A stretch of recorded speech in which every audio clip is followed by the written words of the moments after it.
Hello, this is Roy from Roy's Guide. The following video is sponsored by the Council of Griefer Management. The Council is your local union working on your behalf. Find yourself being threatened with reports or bans? COG-M. Someone saying in-game that your actions are bannable? COG-M. COG-M is the ultimate tool for understanding Star Citizen's player support system and getting guidance on what the rules truly are with friendly staff that will help you, no matter how bleak things may be. For free consultation or representation, visit the Discord link in the video description.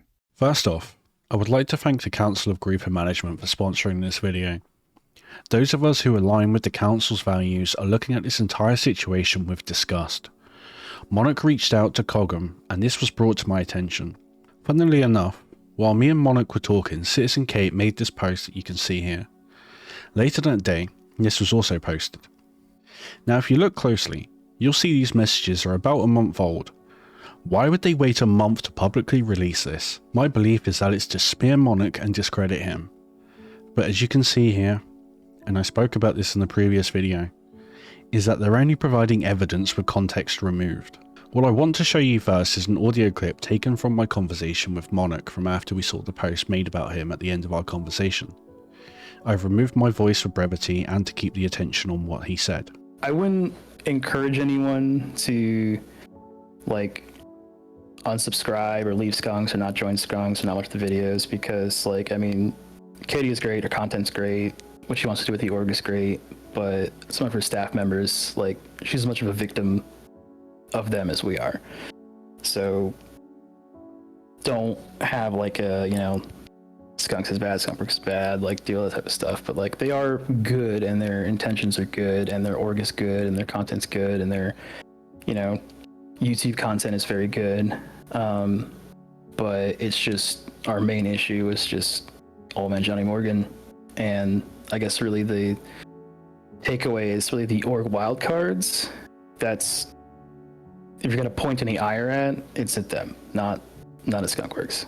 I still consider that my home, but it's just a home I will never be welcome in again, and that is, something I'll have to reconcile with, but at the very least, hopefully the new org we have will go well, and maybe over time, reconciliation can happen, but as it is right now, there were ample opportunities to do the right thing, and the whole desperation thing is what they're saying about us, and the isms and phobes and all that stuff they're putting us to be, we kind of felt desperate enough to do this because this is our only opportunity to tell everybody that we are not that.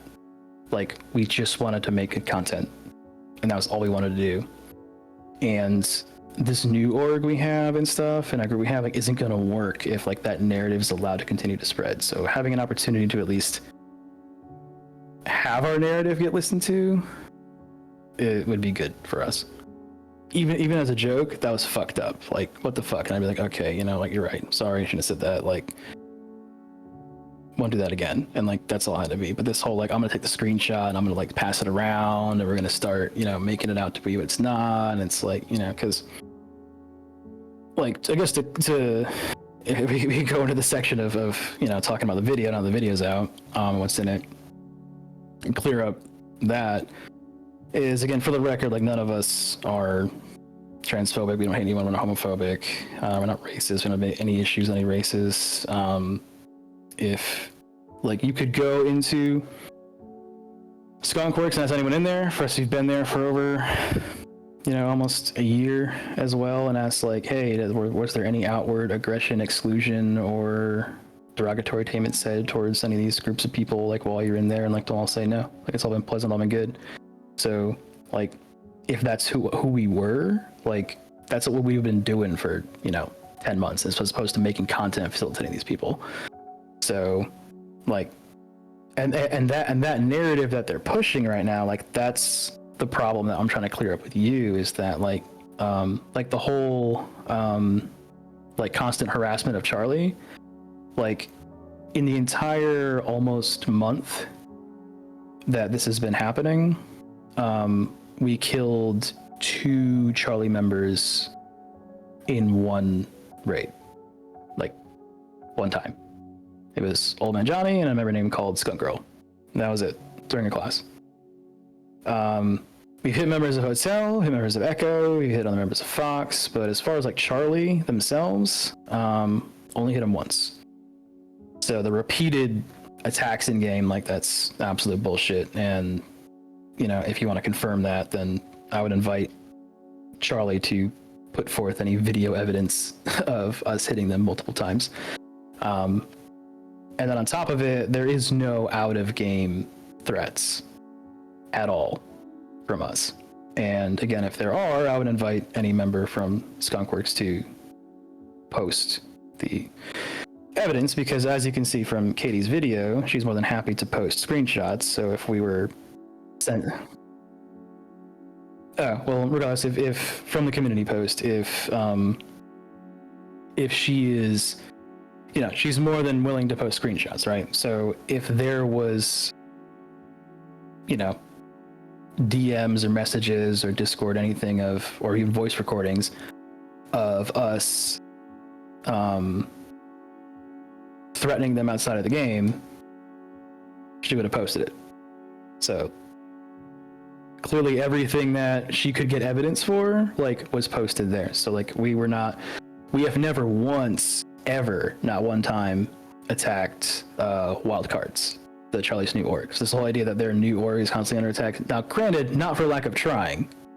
We have tried, but they basically lock themselves tight, so we don't have anyone in there, we don't have any moles or anything, so like we can't really, so we haven't really touched them at all. Haven't really. The main body org, yes, but that particular group of people, no. So they were hit one, there was a org-wide event of which 2 of their members were a part of. And then those 2 got killed one time. But otherwise, like, there was no other interaction with them in the PU. So, and again, that's a lot of emotions over a bunch of blown up pixels in general, because again, it's not like we're breaking TOS. We have a very, very strict policy in our, we don't break TOS. We don't pad ram, we don't spawn camp. If we do kill you in the PU, we don't camp you. Like, we leave after we kill. We'll kill you once, we leave. And again, like, yeah, because the big thing, like, I don't want is that, like, you know, yes, a lot of bullshit. Yeah, we got done dirty.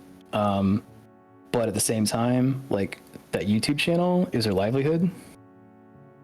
And I don't want her to lose, you know, subscribers and anything over this, like, at all. Like, I really wanted to be emphasized that, like, this was not her fault at all, because based on the information that she was given, her response to this is 100% appropriate.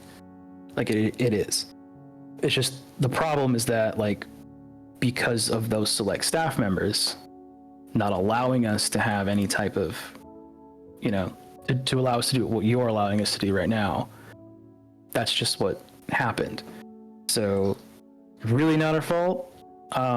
It's mostly them and wildcards and that group of people, because they're the ones, because I mean, they went to her and they were like, hey, like, these guys are harassing us, they're attacking us, we can't do anything. And like, as far as she knows, like, why would she believe otherwise? They're in the org, we're not. So if I was an org leader and I was told that, you know, a whole task force got driven out because this group of people kept harassing them in the PU, like, I'd be fucking pissed too, you know? So yeah, so I just, like, even though there's, like, bad blood here between us and them, and clearly she is very pissed at me, like, I still think, even from my perspective, that, like, what she's doing now that's the right thing to do, given the information she had. So hopefully I wish going forward that maybe once the video's out, she'll understand that, like, we aren't this way, we don't intend to be this way, but, like, that's the position we were put in. And it got to the point to where it got pushed so hard that it was like, it's us or you. And obviously we're going to pick us, but hopefully, if it's at all possible, I do not want the YouTube channel harmed in any way as a result of this, because the content is good, the org is good. It's just there was a couple bad staff members that aren't even there anymore. So even for those out there that, you know, were thinking about joining Skunkworks and they see this video or this interview and they're like, I don't want to do anymore because of that, it's like, you can still go in there. It's still a great place to be. and the people that made it bad aren't there anymore. So like, go in there, join, have fun, do some cosplay, do the content. Like, it's a great place to be. And one of my biggest regrets is that I can't be there anymore. But like, that's still a big thing I want people to realize. It's just like, it was a particular group of staff in a particular task force that really is what fucked us. Not Skunks as a whole, not Katie. And again, like, I was there for 10 months. Like, I was actually an interviewer there, and I interviewed and approved and pushed for over 5 trans people to join the org. The very person, Skunk Girl was one of the trans people in there. That was the one that posted the recording and like the paragraph, how much of a fucking asshole, and instigated like the entire like huge wave of bans. Like, that was someone that I pushed to get into the org because they didn't have the month-old requirement to get in. So I made sure that they got in when their time was up.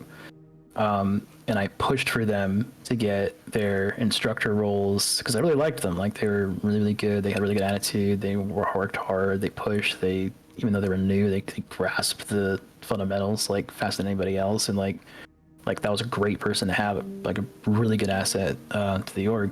And I wanted to make sure I could breathe life in it as much as I could. And right now, like, they fucking hate me. But what we have here is a clear example of brigading.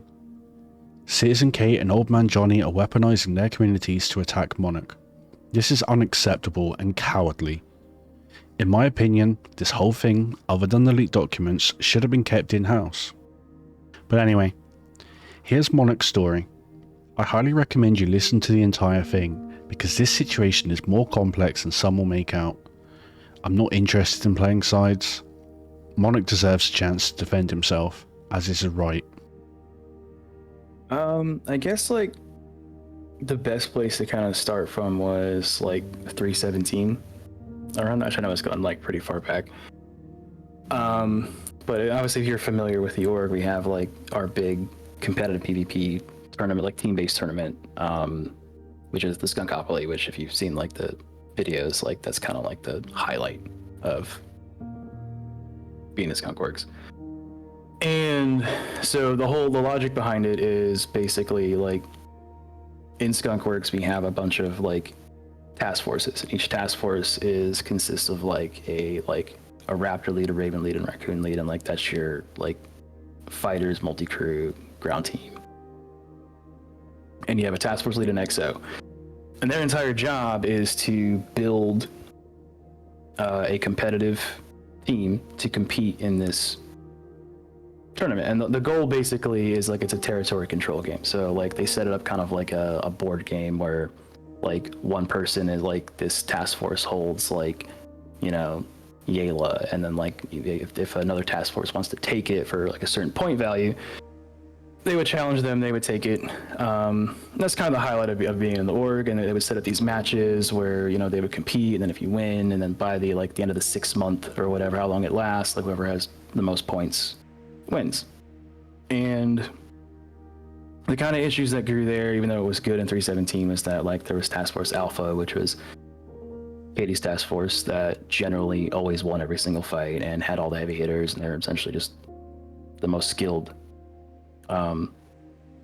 task force. And there was a lot of resentment towards that because like, and people even pushed for like, they called it like the alpha bias, because, you know, Katie had her special task force and they had the best people and all of them, and they rigged the rules so that, you know, alpha would have the advantage. And so that's kind of where the tension really began there. So what ended up happening, I'm not sure this is why, but Katie decided that she was gonna shift away from the task forces and move to the logistics side. So she created a logistics element called Jackals, and their focus was like piracy, salvage, mining, like all that type of stuff. And she was gonna lead up that. And if you go to like, you know, look at the YouTube channel, you can kind of see the video shift towards that. They tried to do a whole like salvage Xenothreat event, which was a, well, interesting experience, but that was kind of our focus. So, and because the org was growing at the time, they decided they were like gonna make 3 new task forces. which was like Fox Hotel and Golf. So you had like Alpha Bravo, Charlie, Delta Echo, Fox, Golf, and Hotel now. And we decided that to kind of prevent the same issue that we were going to have with the last season of Skunkopoly was we broke Alpha in half and put the heavy hitters in two separate task forces so that they could build two. So at the very least, you would have two teams that would actually be able to go even with each other.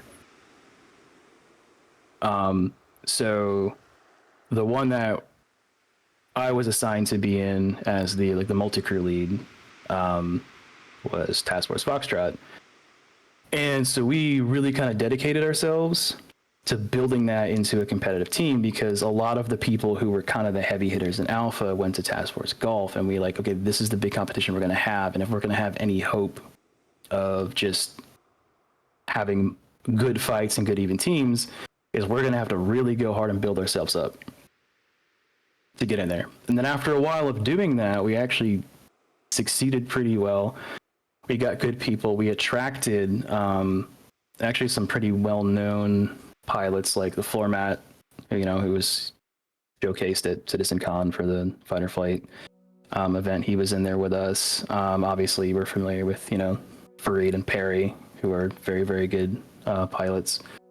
We got New. We had like all, bigger names, and a lot of people started to congregate towards us, and we actually ended up cultivating this like really, really strong competitive combined arms team. Our ground team was outstanding.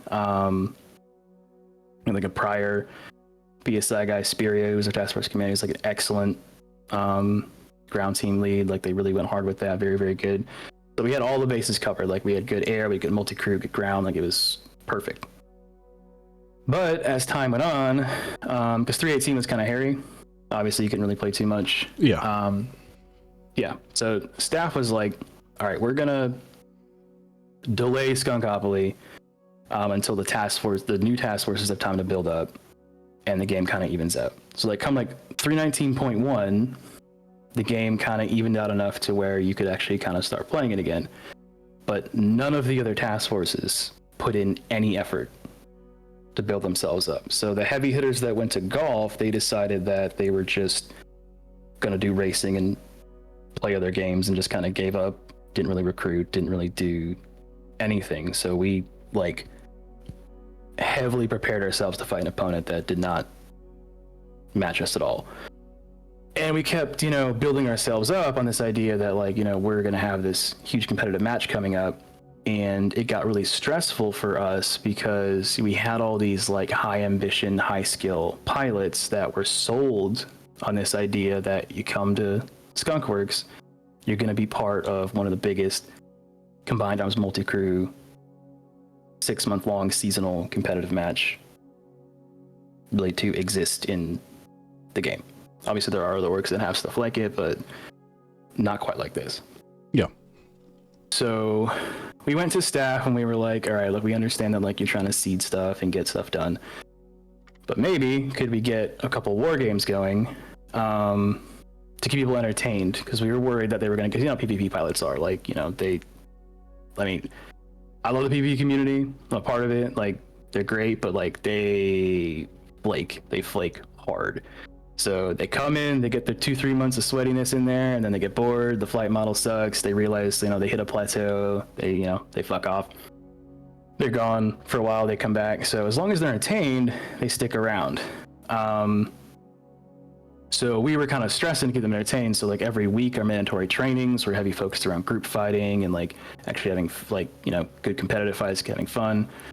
We went to staff and we were like, all right, we got to get some war games going to get these guys entertained, because even though you have 5 task forces that are at 1/3 the size they're supposed to be, you can put them together and at least get something going. So we first did like a little fight against Delta, and they're kind of a lot more on the casual side, and this is when we were very, very early, done a lot of people. Hugely one-sided fight. and they got really emotionally upset about it, to where I think like the conversation that happened between the two of us after that, you know, sparring session was done, if that was in person, like fists would have been thrown based on that interaction. Like it was pretty bad. So they barred themselves off from doing any type of task force versus task force content with us after that, because, you know, they just didn't like having a one-sided fight. We went to another task force, which was Echo, to be like, hey, like, you have the most people, you're mostly ground focused, but I'm sure you could pull air from somewhere else. Like, do you want to do like a task force content with us? And they were like, no, we're not interested in doing any task force versus task force content, indefinitely for the time being. We were like, okay, well, we might be doing it with this other one. Maybe you could but they're mostly air. They don't have like ground. So would you like mind at least volunteering some of your guys to help them out? And they were like, no, I'm not going to permit any of my task force even to volunteer for that content. Then we went to Task Force Charlie, and we were like, hey, do you guys want to do a fight? And they were like, yeah, we'll do a fight. And then at the end, they backed out and didn't want to do it. And we went to, and Alpha had, you know, no one in it because they broke off to find the other two. And then Golf was just, you know, like, I was like, well, you and Hotel could come together and do a fight. And then Golf was like, well, we don't want to associate with Hotel because we don't like them. So we had like 8 competitive teams, and no one wanted to compete. And that kind of put us in a frustrating position, because a lot of people who come into Skunkworks, like, the big thing they advertise is Skunkopoly. So there's no Skunkopoly, there's no war games, there's no PvP. And I got all these guys that have been training for like months for these amped up PvP competitions, and I'm like, I don't know what to do with them. So thankfully, like, Jumptown comes around, and, you know, Ghost Hollow comes out, and we kind of do that. And that's kind of where tensions really started, where it got to the point to where, like, you had 5 different task forces holding down 5 different Jumptowns and 5 different servers, doing nothing, just like loading boxes. So our guys were like, hey, like, let's get some fights in since we're not doing anything. And they were all like, no, we're not doing that, not happening. They got frustrated with that. And we tried to really kind of figure out what we were going to do about it. And when we got Perry and Fareed in, that's kind of where, like, tension really kicked off, because what we kind of assumed was going on was that, like, these task forces didn't want to fight because they weren't ready to fight. That was our assumption. It was a wrong assumption, but that was the assumption. So Fareed started to, even though he was with us, started to hang out with Task Force Charlie, because he's like, okay, well, these guys, you know, they have the, you know, bravado of a competitive PvP team, but necessarily didn't have the skill.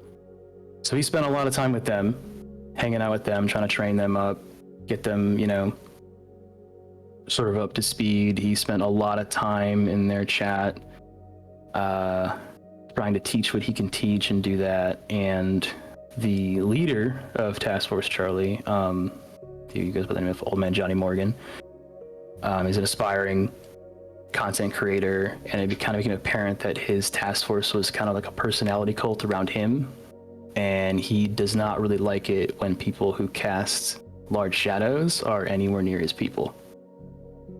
So it kind of became apparent that he did not like Fareed.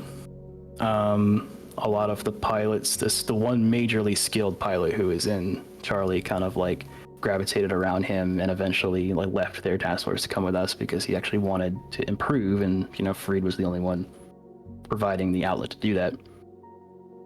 And since that occurrence, like, him and that task force has kind of had a bit of a heat between them.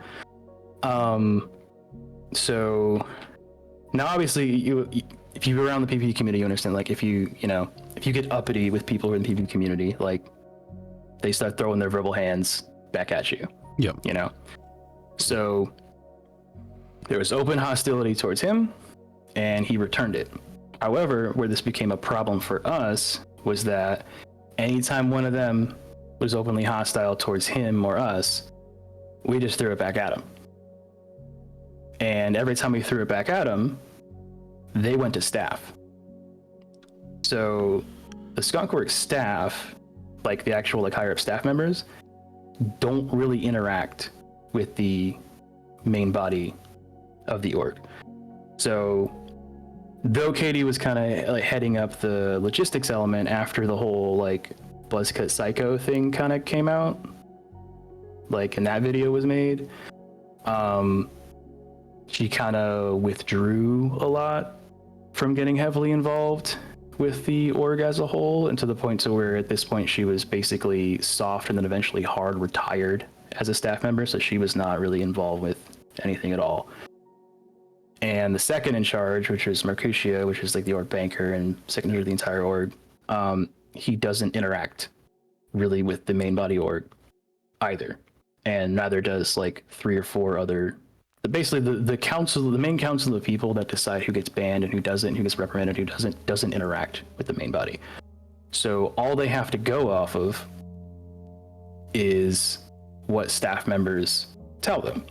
And so Old Man Johnny of Charlie was a staff member, and basically he was pushing this narrative that like Fareed is this dark triad who creates and promotes toxic PvPers, and everyone who is around him like catches his rot, and it's cultivating this horrid PvP elitist community, which is hugely contradictory to like what we were trying to do, because all we wanted to do was create like a good competitive season.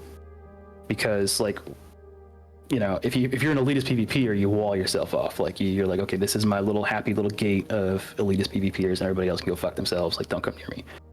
But the thing with Fareed is that he reached out to everybody who wasn't good and was like, I want to make you better because I want to have good people to fight against and have a good competition. And for me as well, because I eventually became in charge of like all of the multi-crew content in Skunkworks. And for anyone who's been around and not living under a rock for the past, several years, when it comes to competitive PvP, like real competitive PvP, multi-crew has no fucking purpose at all. Like, not at all. Like, you are in a single-seater, or you have no purpose. A few exceptions with like the Hurricane and stuff at time bombs, like right now, even it's missile meta, so I mean, that doesn't matter. But so the goal of like what my primary task was to do here was I spent almost like 8 to 10 months straight trying to conceive methods and strategies and doctrines in which to use these multi-crew ships. So like the main goal that I had as the multi-crew lead in Skunkworks was we spent almost 10 months creating methods and doctrines to use those multi-crew ships in a way that we could justify bringing them to a competitive PvP competition, so that all of because the bulk of Skunkworks aren't single-seater pilots. They're people who sit in turrets because they're too afraid to tackle the skill ceiling that is like single-seat dogfighting. And so our goal was to, instead of forcing them into that environment, into that, fight club, to hit that skill ceiling and commit to that, like we were trying to like the goal there was to facilitate a accessible, welcoming environment for the people who didn't want to tackle the single-seater dogfighting skill ceiling. Yeah. So that is not the initiative of an elitist PvPer who wants to gatekeep and bully people who aren't good out of their circle, like, at all. Because if that was the case, we would just say, okay, like, no multi-crew, no ground team, no tanks, no nothing, because the realities of the game, like, those do not affect the outcome of fight. And Fareed actually decided that he created, like, from the ground up, a whole new academy within Skunkworks to train novice pilots. And it wasn't designed, it's not like Shadow Moses or PAX, where it's like you have to have a high skill level already to get in to then train to get good. This was a highly skilled pilot who dedicated hours a day, every day, to building an academy that is designed for people who have never touched a Gladius before in their entire life, to learn adequate piloting skills. And that's what he did. Like, for weeks and weeks, he was in their open training channels and he was helping people train. He wrote a brand new curriculum from scratch, from the ground up, on how to get someone who has never been a Gladius before can hold their own in a group fight, in an OVO, even against a decent org. Like, that's what he was designing, and he built an entire ranking system that was like, you know, bronze, silver, gold, with like 1, 2, 3, 4 in each one, to that way to assess the skill of each pilot, figure out where their rank falls in, not to ostracize them because of their rank, but to then cater very specific classes and trainings around those ranks. So that way it's like, okay, like did an initial tournament, you place bronze, you place silver, you place gold. So like if you are in gold, you access to like these classes, and these instructors can help you work on these specific skills. If you're silver, like that's a skill set of like this area. We have these in specific instructors that'll help you do that. And it was working really well. But him doing that, again, good pilot, helping people out, casting the big shadow. So the more he got pushed, again, the more they pushed back. And it got to the point to where, because there was kind of like different interactions going on at like Jump Town. So like if we hop into a server and there was another group of skunks that were at Jump Town, be like, okay, well, they're not doing anything, so let's go fight them. And then that became a huge issue. So the rules got revisited at some points where it's like, okay, well, if you're in an active PvP area, like, you either have to announce yourself and join the group of the other org mates you have in Jump Town or Ghost Hollow, or if they kill you, it's fair game.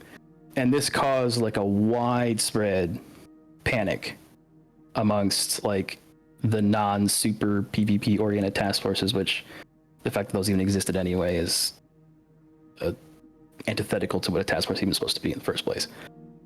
Because you had task forces that are competitive PvP teams that were afraid of PvP at Jump Town.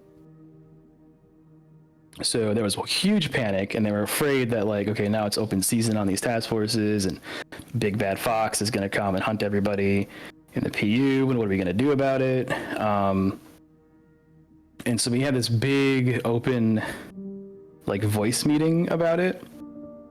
And that was when the leader of Charlie, which was again Old Man Johnny, was like, hey, like, you know, we're not the 2% PvPers that don't want to get super sweaty, and like we're the 75% that just like single player and we like the PvE stuff. And if we're out at Jump Town and we interact with an opposing force that, you know, we can't really fight against, that's just gonna like destroy us, like we're just gonna up and leave, we're not gonna take that fight.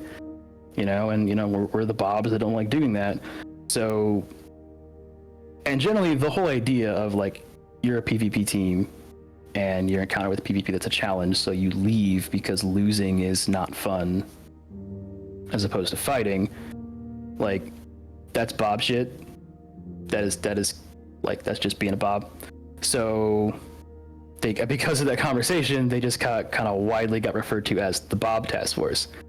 And that became a whole huge problem because the members of that particular task force viewed the term Bob as like a derogatory slur. So like anytime that like someone used the word Bob, like they reacted to it like you used like the N-word or something. Like it was like, that's how extreme they got it, up to the point to where like way later on when things escalated, like the term Bob was actually officially referred to as a derogatory slur, and it was a bannable offense to like use the word in any capacity, in the Skunkworks Discord. So like if you used and we actually had a couple people, Perry included, who was banned from Skunkworks because he just used the word Bob. Oh, bloody hell. Yeah. So, that was kind of the height of the tension of where it kind of starts from the beginning where it happened. And then there was one major kind of like powder keg that really kind of set it off. There was a jump town going on, and Task Force Charlie was holding down jump town, and another org, I don't remember their name, was attacking them there. So it wasn't Phoenix Operations, was it? Sorry to step on you. It wasn't Phoenix Operations, was it? No, it was like had the word like friends in it or something. It was yeah, it's like some no name. Yeah, it wasn't like PAX or Phoenix or any of the old like schism task forces at all. It was just some random like org that was just looking to get a fight in at Jump Town. So it's a completely different incident to when I spoke to King Killer then. Because he described a situation. Yeah. That whole that with him that was way before our time. Like that was like almost 2 years ago. Okay. So I had been in Skunkworks like about a year like total, like 10 to 11 months, and like that incident was like way before my time. Yeah, because this Jump Down event that happened was like not even a month ago. This was very super recent. This was the last one. Really, really recent. Yeah. So what ended up happening was like they're holding down Jump Town. This other org goes to attack them. My PvP starved task force is like, oh, there's a fight happening. Let's go. So they get there. Charlie, as they do, getting the shit kicked out of them. We get in there, and I wasn't present for this. This is just what our task force was doing. But there's a whole like video that, and we can give you the video if you want, of what the interaction was, like a 20-minute clip they took. Okay. They fight off the opposing org, kill them, they're beaten. The event's done, it's over with, and everybody in Charlie leaves but 2 people. And we have about 3 of our guys that are left as well. So in Fox, it's tradition generally that when an event is over, we just free-for-all it and kill each other with whoever's left. Just to get one last little hurrah in. Yeah. For fun. And then, because again, it's pixels blowing up, so like it doesn't matter. You're in the air, you don't carry gear on you. Like worst case scenario, it's a 2-minute, ASOP terminal respawn. You lose your gown, that's it. Yeah, a lot of times it saves you the trip of having to fly back to the fucking station in the first place. So it's a worst case scenario, you die and you get a speed ticket back to the station you were fucking going to anyway. So they got on voice chat with one of the guys from Charlie, and they were like, hey, like, you guys want to do a little fight? And he was like, sure, we'll do a fight, but I have to go to dinner soon, so like let's have ours done a little quick. So they did their fight really quick. He got killed, and he was like, all right, good luck, heading off. And then they pushed in to see if there was anyone left at Jump Town, and there was one person there that was in an M50, and they were like, oh, okay, well, clearly they're still here, so they want to fight. And Fareed and Perry, who were there, shot at them, and it was an M50, grazed their M50, didn't even destroy it. They ran off and QT'd away. Didn't die. They get in global, and they say things along the lines of like, that's blue on blue, and they threw insults out like it's blue on blue, you idiot, like just being harsh with it. And then one of our guys responds with like, okay, Bob. And of course, that's the no-no word. So as far as Charlie was concerned, like, we just slurred it up. But, and because I was a staff member at this time, and I had no idea this was actually happening, is Old Man Johnny of Charlie goes into the staff channel, and this man wrote like a 6-paragraph essay about how Foxtrot came in, and when we came in there, his entire task force like stomach dropped from anxious anxiety and fear at our presence there. and they were really uncomfortable that we were there in the first place, and then their fears were reaffirmed, where right at the end of the event we turned on them and killed all of them, and what would have been a wonderful night was horribly ruined by our egregious betrayal of your entire task force. And like literally just one M50 got grazed by a friggin' panther, and he's just blowing this thing up about how like Farid's this like, and there's like this dark triad who spreads toxicity, and like they've always are a huge problem, they gotta go, and like the staff are fucking eating it the fuck up. Like they're like, you know, like the second in command, like Mercutio was talking about, he's like, okay, well, you know, I got my band hammer ready to swing, like who am I swinging it at? And in the staff channel I intervene, I was like, hey, like, you know, that particular group of people, like, maybe don't get too hasty with fucking with them, because like if you know, swing anything in their direction, like you might pull a ripcord. Because like we mentioned earlier, like these are the guys who are building up the entire academy. Actually, like the only contest being run. So like for context, like every OVO for the past like 4 or 5 months, like 2/3 of the entire participants were Fox. The people who created, planned, and participated in every event, 75-80% Fox. So all of the OVOs, all of the in-org content was being planned by, participated by, trained up to, and then led by us. So we were like, if you start throwing the band hammer at these people, like all of the people who are doing the content, like that's gonna go with it. So maybe be careful. So he was like, okay, well then you tell me, since you're around them all the time, what do you think of them?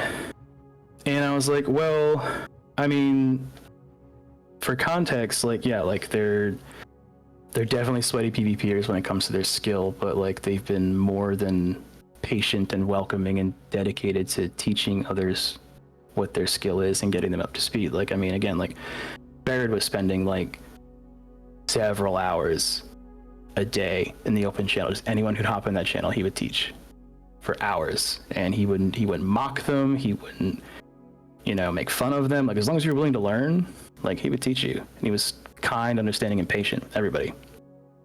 I was like, does that sound like a, you know, cruel PvP elitist bully? Like, someone who dedicated that much time to making the org more inclusive doesn't really make sense.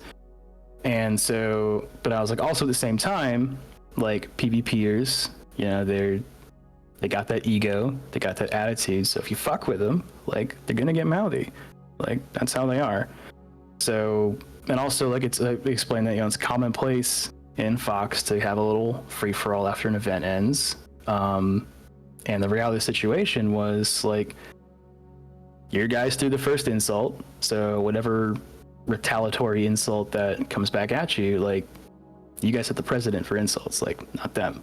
And again, the reason why they call you Bobs is because, well, you refer to yourself as Bob, and you do and say Bob shit. I mean, that's like, it's not really a bad word. It's just, you know, people who are, as his words, not mine. I know it sounds like an oxymoron, but he refers to himself as competitive casual, which doesn't make any fucking sense, but that's what they're calling themselves. Like, that's just kind of what a Bob is. So I'm like, just for the context, like, you know, a panther got grazed, they QT'd out when one person was there. The night wasn't ruined, the task force didn't turn on you, like, it's okay, calm down. And then he wrote another 6-paragraph essay, basically saying how, like, our task force was, like, we were basically, what I was spewing was a bunch of made up bullshit. It was a straw man argument, and like all these people do is corrupt and poison, bringing up the dark triad word again, and he just poisons people and he has to leave. And like any time someone said anything remotely rude, even if Farid wasn't remotely near them, he was getting banned for it, or getting threatened to be banned for it.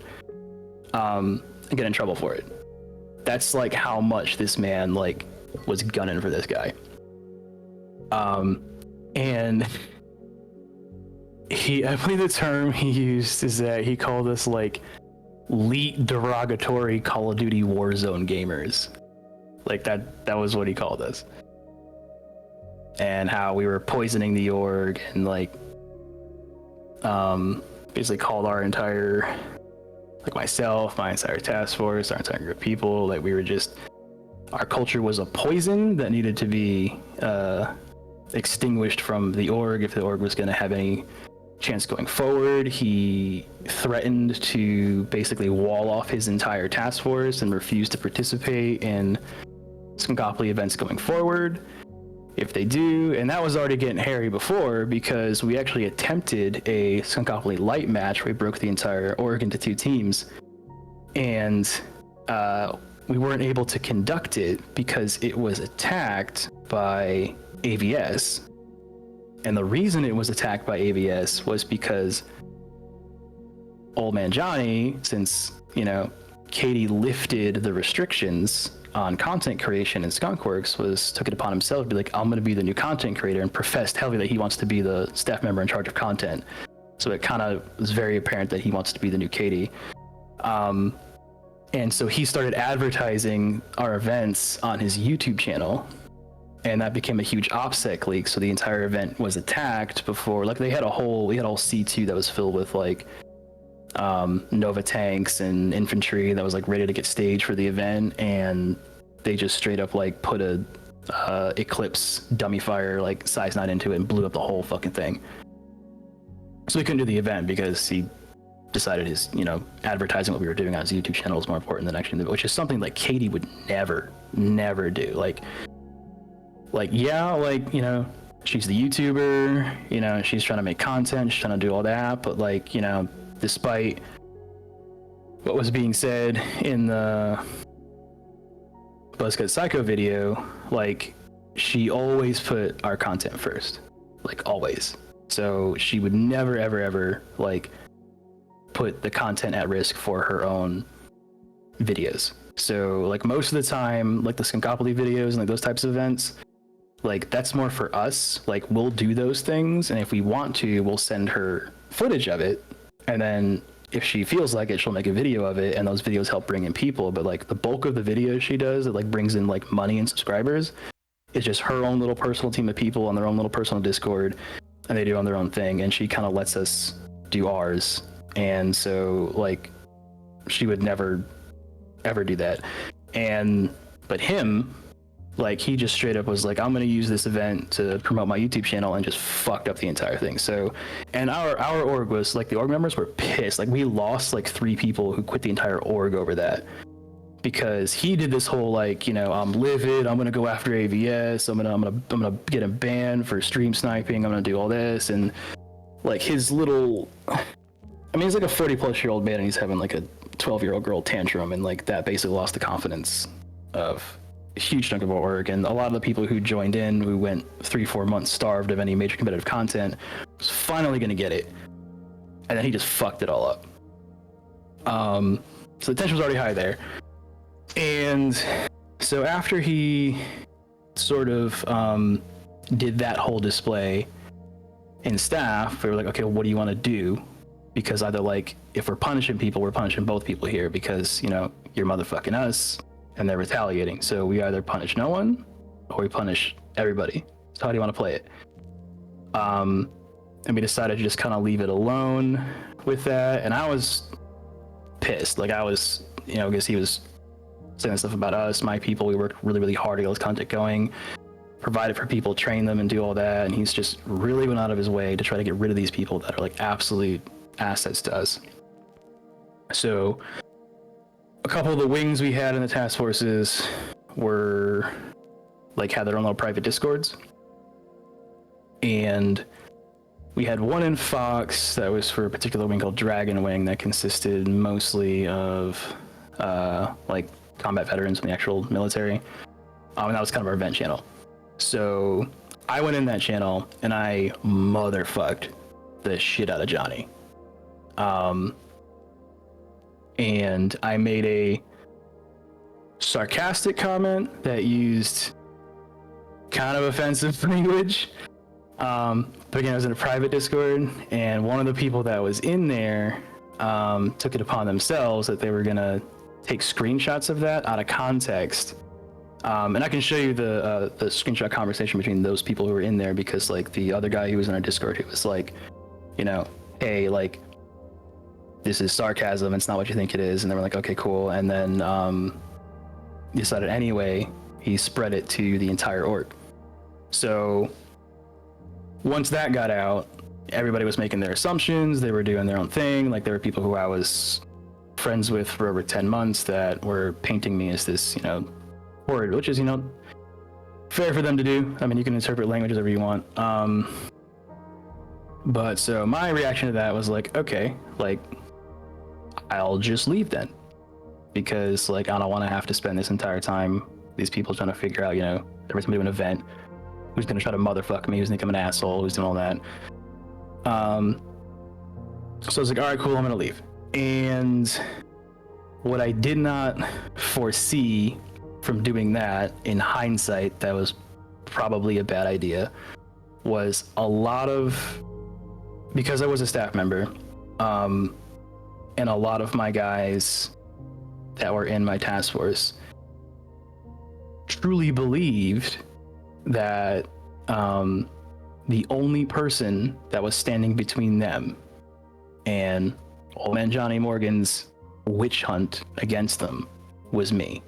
And there was nothing, because they basically, in their perspective, they lost their representation in staff, because there were only 2 people in staff members who actually interacted with the org body as a whole, which on a regular basis in the task forces was myself and old man Johnny Morgan.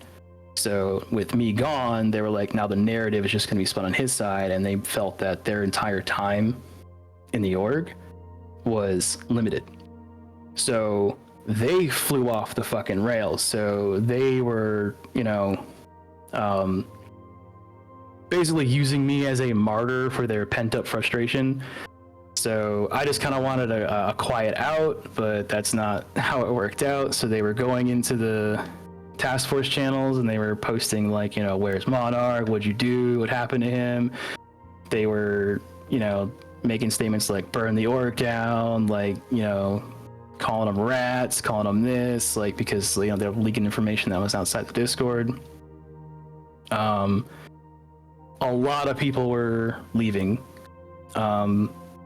as a result of that, and it got to the points where after everything exploded and the chaos kind of simmered down, almost basically every single, save a very tiny handful of the competent PvP community of Skunkworks, left. And at this point, the staff members kind of came to us. One of them is Katie herself. The other was Sony USR, who was kind of head of the task forces for the org. And they were like, you know, don't leave, it'll blow over, it's not a big deal, like, they'll, you know, these things happen, like, you give it a couple weeks, it'll go away. If anyone decides to fuck with you, like, you know, we won't let it and all that. And the kind of the point where this, like, really upset me is that after they said that, I was like, okay, but, like, our community kind of needs some reassurance before we come back. So, like, we'll take a couple days, kind of figure out how we're going to find common ground here, and then we'll come back into the org.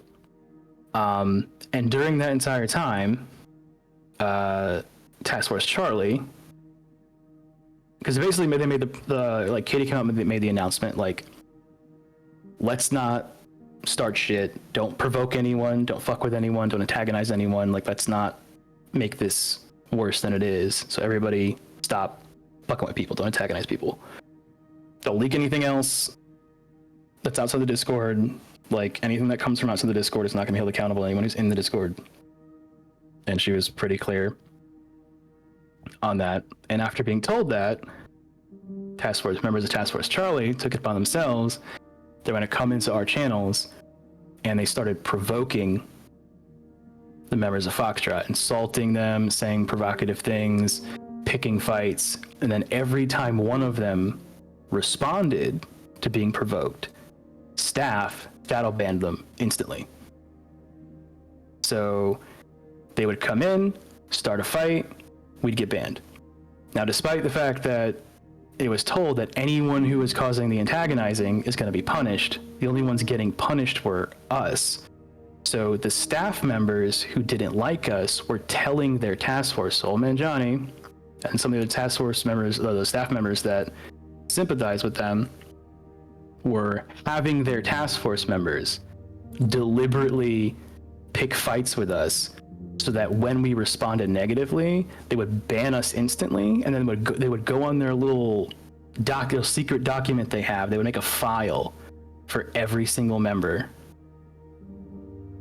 that was in the quote-unquote, toxic PP community, and they would just write in like behavioral toxic, banned, and then by who.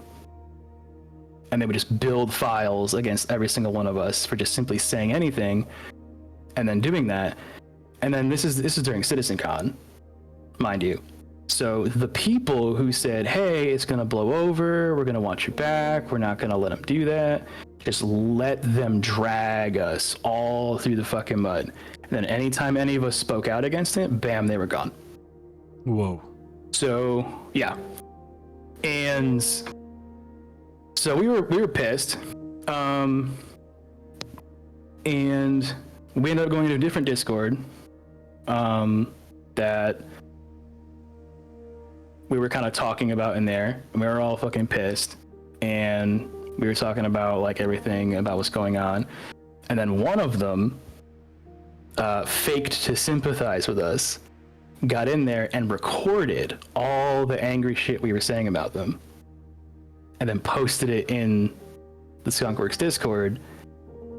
And well, before they did that, we kind of came to like amicable terms of like, we were talking to Sony and a lot of them, and they were like, okay, well, if you come back into the Discord, like we'll make a PvP space for you guys to actually have a good competition. We're not going to ostracize you anymore, or we'll lighten up the witch hunt, all that type of stuff like that. And it kind of compromised that we were going to make like a sister org with BSI. Because they were kind of having the same issue too, like where their Bob community was getting a little bit much for them, so the people who actually want to do PvP were starting to break off. So maybe a sister org, so that way we could pull from the recruitment pool from Skunkworks, we could interact with them, do their events with them, but at the very least, the two communities, the PvP community and the casual competitive, as again, stupid as that word even is, community could at least have a good distance from each other, but still be able to play the game amicably together. So that was kind of came to terms on that. Though what was kind of fucked up about it still is that they first came to us, their initial offer was like, we'll let you all guys back in, but we can't let Fareed back in. He has to stay away. And we basically told him, like, okay, go fuck yourself, because they came to us and they were like, well, if you sell out your friend, we'll let you back in, who did nothing wrong. Because the asshole in Task Force Charlie, Old Man Johnny, doesn't like him. So we're going to appease this guy by fucking over your friend or anything wrong, and then we'll let you back in New York. They're like, no. Like, take us all, you take none of us. So which one are you going to do? So that's when we eventually came to the agreement that we were going to make the sister org, at least, because they couldn't have us in there. We didn't want to be around them. And then, but there was still a huge amount of tension in Task Force Foxtrot. So like they're like, anytime like the staff would try to come into, which they normally don't do, into our like private channels, and they'd be like, hey guys, like we got to calm down. And like literally like the second in charge of Skunkworks, like Mercutio, came in there and he was like, hey guys, like let's let it calm down. They were all just like, boo, 1984, fuck you, get out of our channel. Like they were pissed. It's funny, but they're mad. 1984? Yeah, I mean, it was the whole like, because they're giving them like the whole Big Brother thing, because normally staff don't like. Oh, the book, staff right? Have the ability, yeah, because staff generally it's a courtesy. Like staff have the ability to see and interact with all of the channels, but like generally like the Task Force channels are supposed to be private. So like never before has anyone really seen like a staff member like insert themselves into a private task force channel, like to talk to them. So they were like, okay, like get your big brother ass the fuck out of my task force. That's kind of their mentality. So I talked to one of the staff members and I was like, look, like a lot of us are willing to come back in the Discord main body, but not as full members, just as like an ambassador role, because like a lot of different orgs are in Skunkworks that have access to their red event channels, like Black Fleet, RBC, Viperia Vale. Like they have their own little like ambassador tags. I'm like, so we'll not, because of compromise, we'll not come back in as full members. We'll have our ambassador tags. That way we can at least have access to the recruiting pool. We can talent scout. We can participate in events, do the open, fight nights and stuff like that. But first, before we do that, I kind of get my guys to calm down. So I was like, give me access just to the Foxtrot channels. I'll go in there. I'll talk to them. Be like, hey, like we're trying to like have a compromise. Let's calm down. Let's chill out. So I'm in there not even for an hour, and I'm in voice chat, really on the verge of like getting them to finally like calm down. And it's about to be okay. And one of the members of Charlie posts the voice recording of the person who, of us being all fucking angry in our own separate Discord, which again, they were told by Katie that we don't post things on Discord in the Discord, but this person did it anyway. And they wrote an entire antagonizing paragraph about what a giant fucking piece of shit I am. I don't respond to it at all. I continue just talking to my guys. I'm like, I'm just gonna let that, staff said don't start shit, so I'm sure staff will reprimand that person for clearly breaking the rules. And instead what happened was one of the staff members decided they didn't like what was being said on the recording. So they banned almost 70% of our entire task force, including myself. And then what happened after that, old man Johnny hopped into our voice chat and started yelling at the people who were left, telling us we needed to stop when we didn't do anything. Like, we didn't post the voice recording. We didn't even respond to the recording at all. And he's in there like yelling at us, like screaming at us. You guys need to stop. And then one of our other guys was like, okay, or what? Like, what are you gonna do? And then like they banned those two as well. Just like threw a ban and did that. The person who, again, mind you, no one on their side who had been picking fights with us, posting screenshots they're not supposed to do, posting voice recordings they're not supposed to do, all of that, nothing happened to them. Not banned. And it then became a point of contention because there was another member we had in there who was getting antagonized by one of them, and they use her pronouns, and he referred to them as a he and not a she, and then he got jumped on by the other like-minded folk they have, and he was like, what, fuck this, I'm not taking this fucking shit, like I'm not using the fucking pronouns, like I don't believe in it, I'm not doing it, so no. And he just got instantly banned right there. Done. So he's like, I don't want to, he's like, they're like, you can't use pronouns. He got banned for not using pronouns. And that person who got banned for not using the pronouns is a Army airborne veteran. And one of them came in and they decided to basically go on a tangent, which we have a screenshot of also, saying how mocking him for being a soldier and how all soldiers are just a bunch of like useless opioid addicts. Fucking hell. Yeah. And all of the people, again in Charlie, at least 8 of them, laugh reacted to it. And all the people and the person who said it didn't get banned. And the people who laugh reacted to it didn't get banned. Didn't get punished, didn't get reprimanded in any way. Nothing fucking happened to him. At all. Freedom of speech only exists if you agree with that person who's, Yeah. So that happened, and so I contacted Mercutio, the second in command of the entire org, and I was like, what the fuck? Like, okay, if you want to have the precedent that, like, okay, like, yes, we used offensive language, you know, we were not respecting pronouns, and if you want to, like, ban people for being, like, derogatory assholes to each other, like, that's fine, but, like, why are they getting no flack for it? Why is it just us? No one else. He's like, what are you talking about? And I was like, well, you got this guy right here. His name is, well, Liquid Execute Dexy. Like, that was the name of the person who did it. I think he's in, like, either, like, PAX or Shadow Moses hanging out with now. He was also the same one that the guy who said that about, you know, Army veterans being opioid addicts was the same guy who also snuck into our Discord pretending to be a sympathizer with us and was the one that recorded and then leaked it back to the main body. And he did not get banned for that. He didn't get banned for what he said. And so I told, you know, Mercutio, I was like, hey, like, what the fuck? Like, what is the decision-making process for you guys not getting banned? Or what are you doing? Like, because he was like, well, you know, we talked to this person and we feel like, you know, they were reprimanded in their own way and we feel like their punishment was adequate. And I was like, you got at least 8 or 9 people that did and said worse shit than any of us did. And we were getting banned. We had people that literally said nothing and they were just in the voice chat with me and they just got banned. Wow. Yeah. So, like, and I was talking to Mercutio about it, and I was like, you know, what the fuck? And he's like, well, you got to give me a couple days because I got to build a case against him to actually get him banned.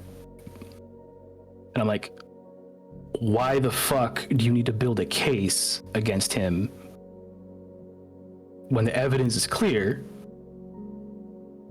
of what he did and you're not building any cases against us? You're just throwing us the fuck out. And mind you, during this time, what this person, Liquid Execute Dexy, did is that he also went to PAX and Shadow Moses and any PvP community he could go to and was making up lies about how all of us, like, tried to join Shadow Moses and got laughed out. And I'm like, I've never had a fucking conversation with Virgil in my fucking life. Virgil doesn't know who the fuck I am. You know, never interact with this dude. Same with PAX. And how, like, we're, like, blatant, like, you know, transphobic and we're racist and every ism and obic you can think of, like, he's thrown at us and trying to spread it to every, like, community out there. We had proof of that too and took it to him and I'm like, what are you going to do about it? And he's like, well, we got to build a case. Like, why do you got to build a case? And for everybody else, like, why is nobody else getting banned? And his answer to that was, he was like, well, these people felt that they had to break the rules in order to bait out all the toxicity and clean out all of the quote-unquote bad eggs in the org. So we can't punish them for it. They felt justified that breaking the rules was a necessary sacrifice to get rid of the poison that was us from the org. Sounds like some real Gestapo crap, honestly. Yeah, so they decided they weren't going to punish them at all. And so we were like, you know what? Fuck this, fuck you, fuck them. We had a brand new org that was made, and we were going to go with that. And the staff member of Skunkworks that, you know, was the only one who was kind of really sympathizing with us, which was, you know, Sony Usor, helped found the new org. So he was with us, and it was going well for a bit, but naturally, you know, we had a bunch of ex-BSI guys who were committed to, we built an org around 2 things, along with the ex-Skunks and a couple of other orgs that were there. They're founded on 2 basic principles: people who like to fight, do PvP, and people who hate Bobs. So naturally, when that comes together, what's going to happen? A bunch of unconsensual PvP against Bobs. So we were like, okay, well, you know, if we're not going to get it, essentially, if Skunks got their pound of flesh, we didn't get ours. So if they're not going to do it fair, we give them every opportunity to do the right thing. We're going to take our pound of flesh. Like, you don't want to give it to me the right way. You don't want to give it to me the just way. You don't want to be fair about it. Like, I'm going to take it out your ass. Like, I'm going to get it one way or another. We could do this, civilly, or we could do it not. So we go in the PU. And again, keep in mind that every single person who left with us were the competent PvPers. So, like, it was basically SEAL clubbing at that point. Like, we kicked the shit out of them. And we hit a group fight class, took them out. And granted, it was like we went in there and like hit them out while they're doing their lectures. Or we sat there, we waited for them to do their lecture, and it was a advanced, piloting team fight, group fighting class. So we were like, okay, well, we're just gonna give them a team fight then. Killed them all. They took the fight, killed them all, wiped them, left, and they were throwing a huge fucking fit about it, because basically whenever you back a Skunkworks staff member to a corner they can't ban their way out of, they lose their fucking mind. And so the person who is, again, a co-leader of our new org got caught in a voice recording telling Skunkworks that if we do that again, he's going to delete our entire Discord and destroy our entire new org. Unfortunately for him, unlike Skunkworks, the new org was a democracy, not a dictatorship. So in Skunkworks, your position of power is predicated on how much the people above you like you. In the new org, Impact, that we made, your position of power is predicated on how much people below you like you. So much like any democratic system, it's a popularity contest.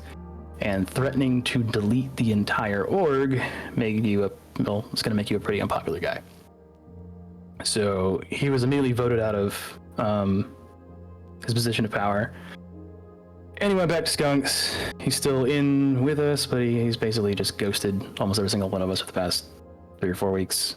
Won't talk to us. He's a staff member in Skunkworks. And then going forward, anytime any amount of suspicion happens, because we still kind of have dual members that are in there, they get put on a list. If they say one little thing wrong, they get banned.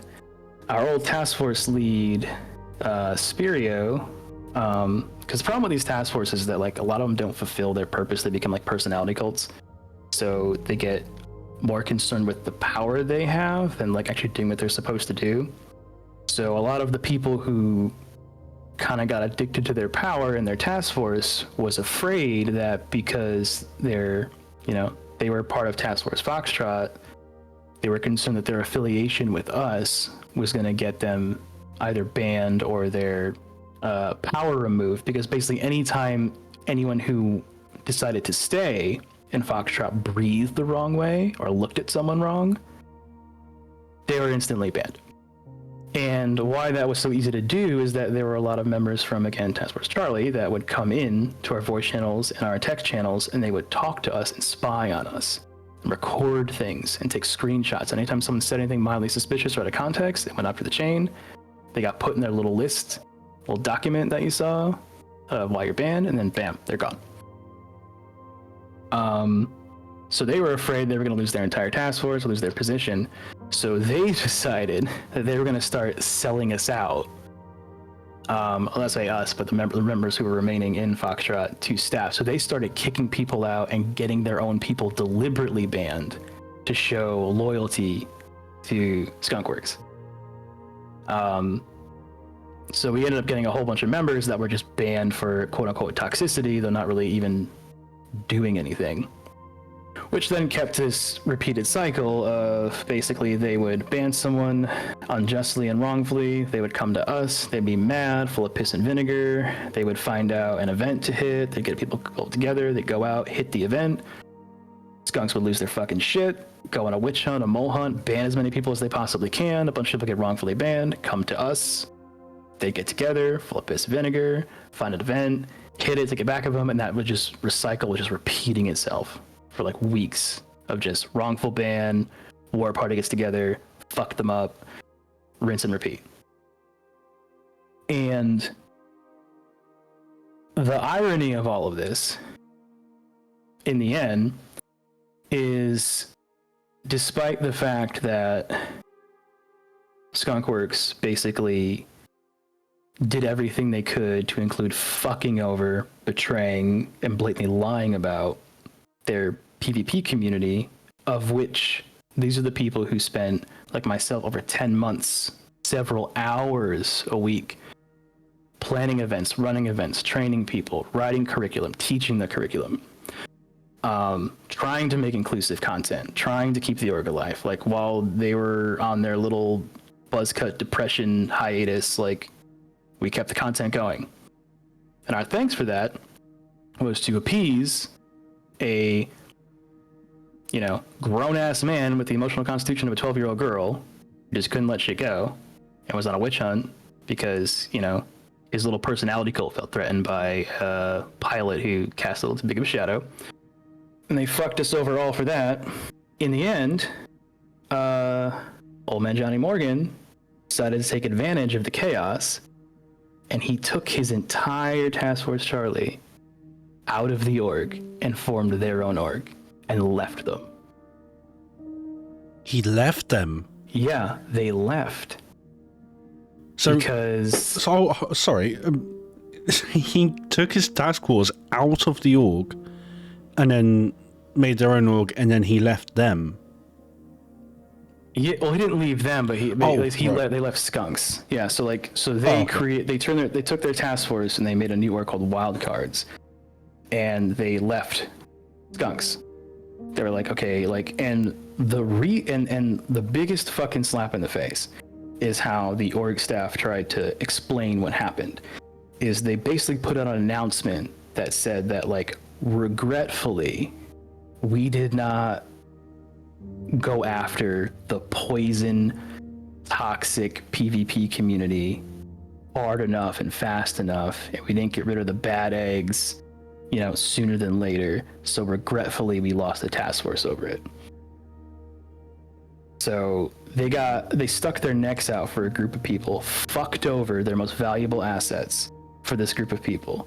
And then that group of people fucked them, and their response to that was blame it on us, double down, make us look bad. They portrayed them as the victims and us the aggressors.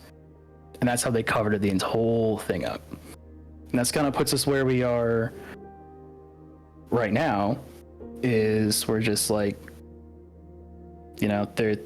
still, even now, in their different task groups and groups like that, they're sitting there some of the staff members now are hopping on there a polecat. One of them is making comments I just don't understand how these people just can't let people live and be tolerant, and the best thing I can do as a straight white man is be an ally to these people, while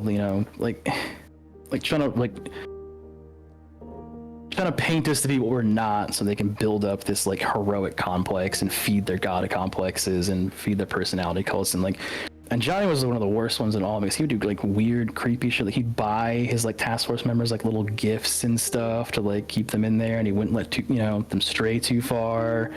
And he always was pushing how he wanted to be the content guy and in control, and he always wanted to be an aspiring YouTuber. And I think this was his opportunity to, because essentially, as far we have from kind of inside of his org, he's justifying to his task force the reason they had to leave Skunks was because Skunks was no longer safe against us. So he was the only way we're going to protect ourselves from us was they had to leave. But then the leaks that came from the staff members, because we know we're still in with some officers there, was there was a major disagreement between Johnny and the staff members. And it wasn't really a secret that the staff members weren't too happy with how wantonly Johnny was throwing his emotional weight around and using his staff powers to settle emotional disputes rather than, doing what he was supposed to do. And even when I was talking to Mercutio about this, I was it even got to the point where we even tried to reconcile with him. I was look, just for the sake of just putting it behind us, let's have a summit meeting where the staff of our Discord and our org and the staff of your org, let's have a meeting, and let's, instead of going back and forth with text and all that, like, let's just have it to hash it out. And I was like, you know what? I'll even swallow my fucking pride. I'll get on my knees. I'll beg for forgiveness. I'll admit I'm the asshole. Like, I'll say whatever you want just to, like, calm the shit the fuck down, because now it's getting a little bit out of hand. And Mercutio was like, well, I don't think we can get Johnny to the table for that. And I was like, well, why? And he's like, because he's too emotionally unstable. And I'm like, he's an adult man. How is he too emotionally unstable? He's like, well, you know, it's kind of well known that he's got mental issues that makes him, where he has no control over his emotions. And of course, naturally, my response to this is, well, then why the fuck, knowing that, would you make him a staff member? Yeah. Like, if you know he's insane, why would you give him power? And he's like, well, it's just kind of a thing I have to do. Allegedly like insane. I just want to add. Yeah.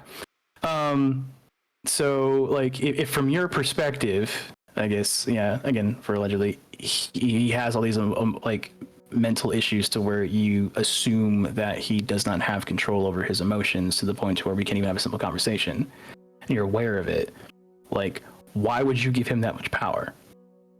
Why would you do that? And he was like, well, if we get rid of him, we'd have to get rid of Sony. And I'm like, well, why would you have to get rid of Sony? Sony's been like your best asset for, you know, this entire time. Why would you do that? Obviously, aside from his whole, like, threatening to delete our Discord debacle, but up until that point, he's been great. And he couldn't really give me a straight answer to that. And that was kind of the end of there. And then he broke off, made his own little org, and now he has this perfect little personality cult. But I mean, as far as staff is concerned, there was a disagreement between the two of them. And it was kind of portrayed that he willingly stepped down from being a staff member, but knowing him, he wouldn't do that. So it's assumed that they kind of put him in a position to where his power was limited. He didn't like that, and so he put himself in a position where he had an immense amount of power, which was he took his group of people, left, and built an entire org around it. He made stipulations, which is something we didn't do, where if you are a member of his org, you can't be in a task force in Skunks, and he would only do content with Skunks so long as he was in charge of the content. So, and mind you, for pure context here, like, the skunkworks server is designed for 8 task forces, of which has a functioning amount of 35 to 50 people. And that's how that server is designed to function. Right now, it has maybe 2 task forces that are halfway at capacity. And recruitment's been down because, like, the game hasn't really been stable or great in bringing in new people. Skunkopoly hasn't happened at all, which is the Skunkopoly videos are our main source of recruitment. So that hasn't been happening at all. And now they have no way of replenishing their numbers. Trying to get it, and like Kay's response to that is like, well, now she's making a new Charlie that she's in charge of. She's going to build it back up.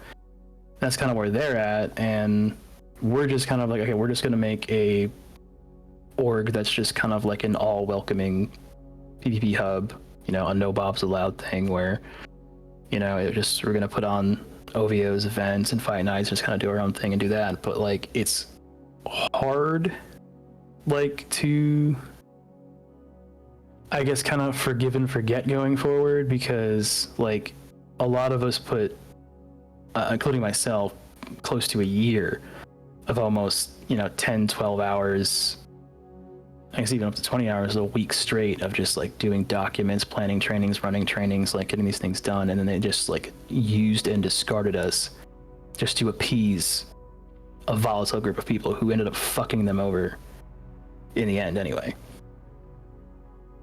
And of course, with the documents you've seen, like, that's how they, you know, keep track and how they did that. But that's, I guess, from the beginning to the end of the series of events that happened with the org. Okay, so there's nothing more you want to add? I guess there's any, like, questions you wanted to have me clear up for you? Anything you want me to elaborate on? Well, you've done an excellent job of explaining the situation. Like I said earlier, this was all brought to me just a few hours ago, so I haven't been able to prep, but you've done an excellent job. The only question I've got though is about this content creator restriction that you briefly mentioned about earlier.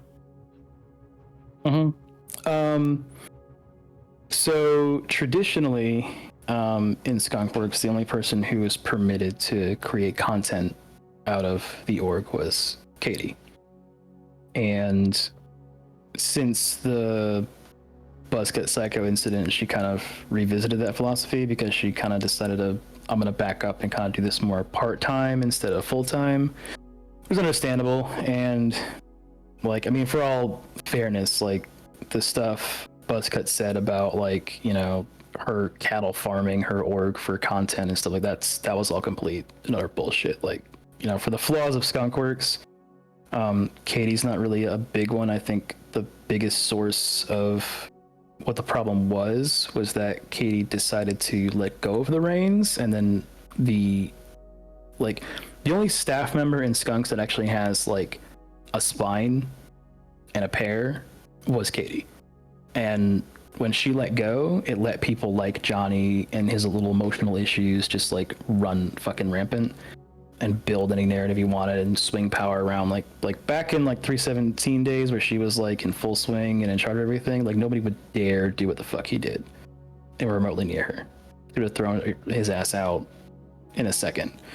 So, but despite everything that was said in like the Buzzcut video about, because how the content for her works is that like we do an event and then if we want to, we send her footage because and if she makes a video of that footage, we get recruits. So the bulk of her money and her funding and her subscribers like doesn't come from the Skunkopoly videos. It comes from her like Life Aboard videos and like the smaller ones that she does play in the game. So she does the videos that involve the bulk of us in them. She does that for us. Like we don't do that for her. Okay. And that's kind of what Buzzcut got really wrong there, is that like we're always happy to do the content, and we don't do the content at her behest. We do the content that's fun, and then if we give her footage and she decides out of the kindness of her heart to make a video about it, because those videos do not pull a lot of views, but it does pull in a lot of recruits, to put on our YouTube channel, we get a whole bunch of new people, we get new blood, and that's what keeps the content train going. But the bulk of her like subscriber money and stuff comes from the smaller videos, like the Life Aboard, when she tests things out, like a new feature comes out, like the recent videos like let's test out the A1.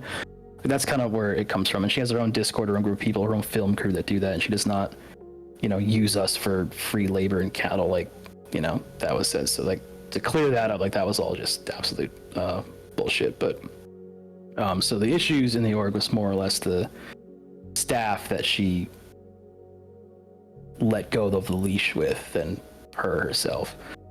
But yeah, so traditionally, before that incident, like no one was allowed to do content in the org. But then after that happened, she was like, I'm just going to do YouTube part-time.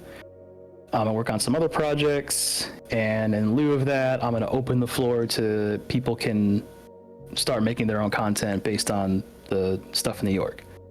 And that's when like Task Force Charlie and Old Man Johnny were like, okay, this is my time to get my YouTube channel going. So we started like trying to shoehorn in our content to facilitate his YouTube channel. And that's kind of like how our first major like Skunkopoly Light, we called it, match was the first time we were doing a big in-house combined arms fight in almost 6 months. Went to shit because he was prioritizing the YouTube content and not the org content, and it fucked over the entire event because it leaked out to AVS and they attacked the event. And we couldn't proceed to, you know, continue it. Ended up wasting 4 or 5 hours of people's time. Everybody was pissed. Thank you very much for telling your story, and I really do hope that things can improve within Skunkworks. Like, there's a lot of corruption, it sounds like. But I think it will, because most of the corruption left. Yeah, I mean, that's also certainly going to be very good for Skunkworks in the long term. They've had a lot of controversy over the past few months, and it's going to be like take some time for them to kind of regain trust with a lot of people. But long term, everyone's going to be fine. You know, like people have got very short memories, so yeah. Fucking hell.